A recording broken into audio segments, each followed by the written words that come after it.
Hey guys, Laura Mason with Daily Dose of the Good News.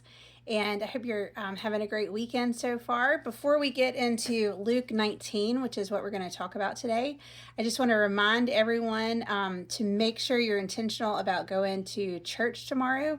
Not only is it important to go and worship, but also make plans to go to Sunday school. There's a number of people I know that just go to what I call big church, but it's worship.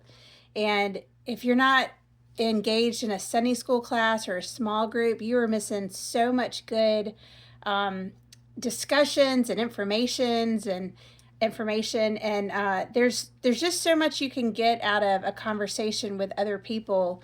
As opposed to just you yourself reading the Bible, you're going to get a lot out of it. But when you hear from other people's experiences, it brings a whole new light to what you're reading and talking about. So I just highly encourage everyone to do that tomorrow. And so today we're in Luke 19. I only prepared to go through verse 21 because after that it gets into the triumphal entry into Jerusalem, and I just thought there's no way we can pack all of that as well into one video. So the first part of Luke 19 gets us into Jesus passing by where Zacchaeus lives. And many of you who were brought up in Sunday school will remember Zacchaeus climbed into the sycamore tree, and then that's about where my memory stops. But there is a lot more good stuff to the story. And Zacchaeus, it tells us, is a tax collector. And at first, you kind of wonder why they really hated tax collectors, but my chronological Bible gave a great explanation that they were under Roman rule at this time, and so the not only did these taxes that the Romans had placed on the Jews they were a heavy burden, they also supported the Roman government and its pagan gods. So tax collectors were among the most unpopular Jewish people in Israel. They were also considered dishonest, and they often gouged people and took more than they really were supposed to take. So I think that just sheds a little bit more light on why they were such hated people. But the story of Zacchaeus is he wanted to see Jesus passing by, and when Jesus passes by, he sees that he's him up in the sycamore tree because he was apparently very short. And Jesus tells him to come down and that he's going to stay at his house that night. And I love that the footnotes of this book also say, the reputation of Zacchaeus preceded him as he was a tax collector. But after he met Jesus, he realized that his life needed straightening out. And it's after he met Jesus. And I think it's just a good time to just remember that we don't need to get our act together before we meet him. He is going to be what gets our act together. There's so many chains that I had that were broken well after I came to salvation.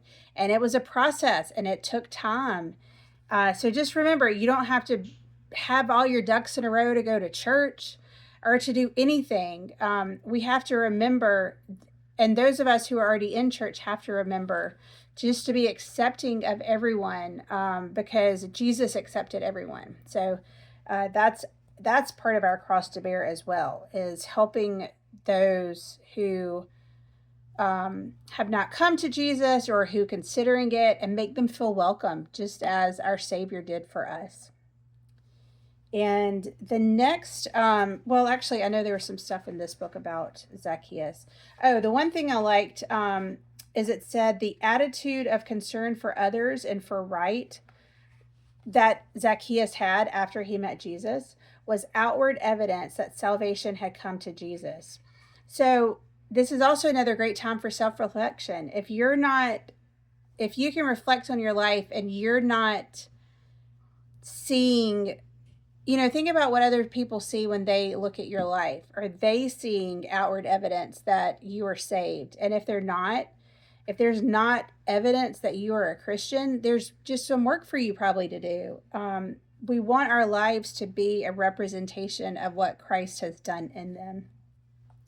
Another thing it said was Jesus sought him out because he was lost, not because he was good. This unpromising person was seen to be a true son of Abraham, not because he was good or because he was a Jew or because his life was open. It was because his life was opened to God and to others to receive and to give.